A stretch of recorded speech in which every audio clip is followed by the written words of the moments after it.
Bien, y nosotros continuamos con más acá a través de su revista Acción 10 en la mañana. Hoy en nuestro segmento La Consulta con el Especialista nos acompaña el doctor Javier Bravo. Él es médico diabetólogo y estaremos abordando un tema de suma importancia. A propósito de nuevo año, doctor, bienvenido una vez más a Acción 10 en la mañana. Un placer que pueda continuar con nosotros. Gracias. 2021. Así es. Gracias, Daniela. Primeramente, darle gracias a Dios, ¿verdad?, por este nuevo año. Sabemos que el 2020 fue un año muy difícil, pero más sin embargo, pues hay que seguir adelante. Vamos a dar unas recomendaciones exclusivamente pues para todos los pacientes. Soy experto en diabetes, pues, pero también abarca pacientes que no tengan diabetes, que pueden tener hipertensión. ¿Qué estaremos abordando el día de hoy? Los hábitos saludables que debe tener un paciente diabético posterior, ¿verdad?, a lo que es la finalización del año. Sabemos que muchos pacientes, de algún momento dado en reuniones familiares, ellos pudieron haber abusado un poco de lo que son las bebidas alcohólicas, de lo que es la alimentación, se dieron tal vez un relax en el mar o en algún otro lugar. Tomando en cuenta la temporada, que las últimas 2 semanas ya de diciembre son festivas. Exactamente. Entonces muchos pacientes de los que yo he visto andan descompensados. Otros pues se descompensan bien y cuando llegamos a fin de año pues tratan de mantener un poco lo que es la parte metabólica bien estable, lo que es la parte de la glucosa, lo que es la parte de la hipertensión, que son dos enfermedades crónicas que si el paciente no se cuida pues puede causarle una descompensación, inclusive puede llegar a una condición que puede llegar a fallecer. ¿En qué consiste el cuidado adecuado de un paciente diabético? Bueno, lo importante es la alimentación, ¿verdad? Ya en este año todos los pacientes tienen que tener metas de la enfermedad, por decirlo así. Hay otros tipos de metas, pues, que lo económico, el trabajo y esas cosas, pero en el caso de la enfermedad deben tener sus metas. ¿Cuáles serían sus metas? Evitar una posible complicación si el paciente es diabético. ¿Cómo lo podemos hacer? Cambiar nuevamente el hábito alimenticio que ya tenía en el 2020. Segundo, tratar de hacer un poco de ejercicio, por lo menos 2 o 3 veces a la semana. Tercero, ya sabemos que las bebidas alcohólicas pues hacen un poco de daño, pero tratar de minorarlo. Cuarto, evitar lo que es el fumado. Y quinto, que es lo más fundamental, es acudir al médico. Porque muchos pacientes creen que con la dosificación que tenían anteriormente van a seguir iguales en el siguiente año. Si la glucosa en un paciente, digamos el año anterior, la tenía en 120, 110 en ayuna y ahora está apareciendo en 130, 140, 150 en ayuno, eso significa que ese paciente está descompensado. No específicamente tiene que tener 200 en ayuna para decir yo estoy mal. Simplemente con esos rangos que uno va tomando nos vamos dando cuenta que ese paciente o abusó de la alimentación o subió de peso o el fármaco en su momento pues hay que duplicarle la dosis o hay que cambiarlo pues a una dosificación como es en caso pues, de la insulina. En este Ahora, sentido. doctor, ¿cada cuánto es recomendable o más bien lo adecuado de que un paciente visite a su médico de cabecera? Lo más recomendable una vez al mes.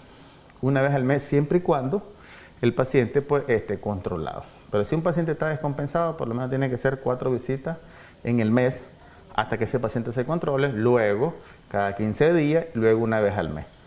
Posteriormente, si el paciente mantiene contacto con su médico, el médico le puede orientar qué es lo que debe de hacer en ese momento y visitarlo quizás en unos 2 meses, pues, porque un paciente controlado no necesita que uno lo esté viendo mensual, ¿me entiende?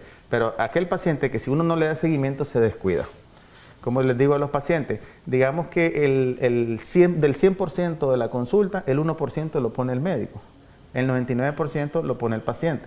Porque si yo veo un paciente un primer día de un mes y después me toca verlo el siguiente mes, esos 30 días, esos 29 días, no sé qué hace. Puede ser que abuse en las comidas, puede ser que suspenda el medicamento, puede ser que subió de peso, puede ser que tuvo alguna infección, ¿verdad? Y se ha descompensado. Entonces, si él no busca la atención, entonces van a echarle prácticamente la culpa al médico porque el médico es el que lo está llevando, el caso, ¿me entiendes? Entonces, básicamente los pacientes deben hacer conciencia por sí mismos, conocer su enfermedad, de qué se trata, investigar, ¿verdad? Autoestudios para que ellos sepan de qué están tratando, porque es sorprendente cuando te ves un paciente que te dice, es que yo leí que la enfermedad es esto, esto y esto y esto.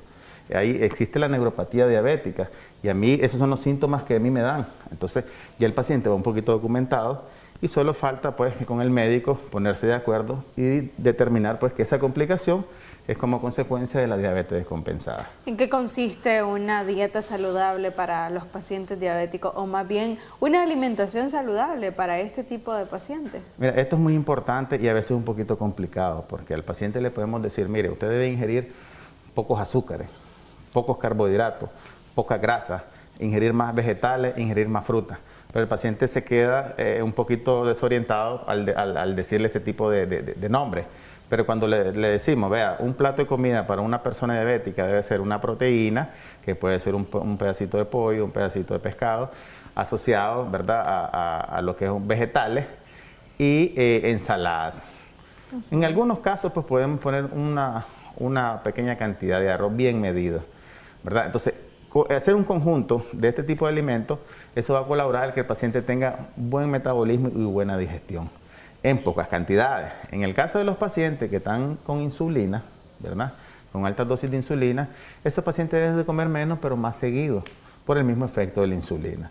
No significa que lo que comía antes de la enfermedad, digamos que era una gran cantidad del plato, en este caso lo tienen que dividir en dos y comérselo en dos tantos, ¿me entiendes? En el caso de aquellas personas, aquellos pacientes que se excedieron en esta temporada que acaba de pasar, como lo es la temporada navideña, la fiesta de fin de año, la cena de Navidad. Exacto, entonces estos pacientes deben recapacitarse y darse cuenta de que en algún momento de todo este mes de enero probablemente tengan alguna complicación o tengan alguna infección o tengan algún deterioro meramente de algún órgano, ya sea renal. ¿La podemos prevenir? La podemos prevenir. ¿De qué manera? Siempre y cuando, primero que se chequee sus niveles de glucosa, segundo que se haga sus exámenes de laboratorio para saber en qué lugar se afectó, si es el perfil de lípidos, si es la creatinina, si es un examen de orina, si ya padece, digamos, de insuficiencia renal. Entonces, determinar en qué parte se descompensó el paciente, volverlo al estado que estaba y orientarle un poquito en los hábitos alimenticios y en el ejercicio, ¿verdad? El ejercicio es muy fundamental para mantener su peso, porque a los pacientes yo les oriento que si no han logrado bajar de peso, por lo menos en los primeros 3 meses, ya eso es ganancia, pero se mantienen. Diferente es que en esos 3 meses ganen peso. ¿Entiendes? ¿Qué complicaciones podemos encontrar en aquellos pacientes diabéticos que además de no tener una alimentación saludable, no practican ejercicio? Lo más temible es los eventos cardiovasculares. Son los eventos de infarto, son los derrames cerebral por un trastorno circulatorio. Lo segundo, lo que es la parte de la obesidad, una descompensación del azúcar, que con el tiempo te puede dar a daños renales. Y el daño renal se traduce como una afectación también a nivel de los ojos, que se conoce como retinopatía diabética. Es decir, todas estas complicaciones van de la mano. Si aparece una complicación renal, aparece paralelamente una afectación visual, una afectación en miembros inferiores, una afectación de la vejiga, una afectación del estómago. Y lo más temible, como te decía, es a nivel del corazón, pues que puede presentar un infarto, ¿verdad? Y que te puede conllevar a la muerte. Entonces, es importante determinar de que hacer conciencia más que todo de que si ya pasamos el año anterior, este año tiene que uno ser más duro con uno mismo, ¿verdad? Clasificar lo que son las prioridades. En este caso, pues, si se va a hacer su chequeo meramente de exámenes, visitar a su médico, llamarle, decirle qué examen me puedo hacer para continuar con el tratamiento. Aquellos pacientes que no funcionaron con medicamentos orales, pues, optar al uso de la insulina, porque algunas veces la insulina actúa mucho mejor que los fármacos. Y aquellas personas, doctor, que se excedieron al momento de ingerir alcohol. Ahorita nosotros acabamos de pasar por un fin de semana largo, como nosotros decimos, y hay pacientes diabéticos que en algún momento decidieron suspender lo que es el medicamento para su enfermedad crónica. Estos pacientes, ¿cuándo deben de reanudar su medicamento? ¿Es recomendable? Usted ya refería que no es necesario suspender el medicamento. Exactamente, dependiendo de la ingesta, ¿verdad? Porque si todo en exceso es malo. Exacto, si tienes una ingesta más de 24, 48 horas, obviamente no puedes tomar el tratamiento, porque al tomar el tratamiento, estos pacientes normalmente hacen eventos de hipoglicemia, o sea, se les baja el azúcar, porque algunos pacientes que ingieren alcohol no comen. Entonces eso hace que una reacción metabólica a nivel hepático, se da producción de azúcar para mantener el cuerpo estable. Entonces esos eventos, al tomar el medicamento, puede bajar el azúcar y el paciente puede simular un estado, digamos, de embriaguez con un estado de hipoglicemia.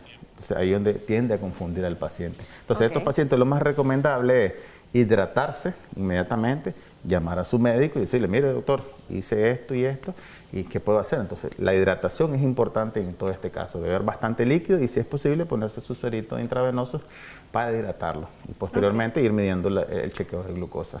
Ok, muchísimas gracias doctor por habernos acompañado hoy a través de su revista Acción 10 en la mañana, abordando siempre temas de suma importancia en nuestro segmento La Consulta con el Especialista. Con toda esta información nosotros nos vamos a una breve pausa comercial. No se retire, ya regresamos.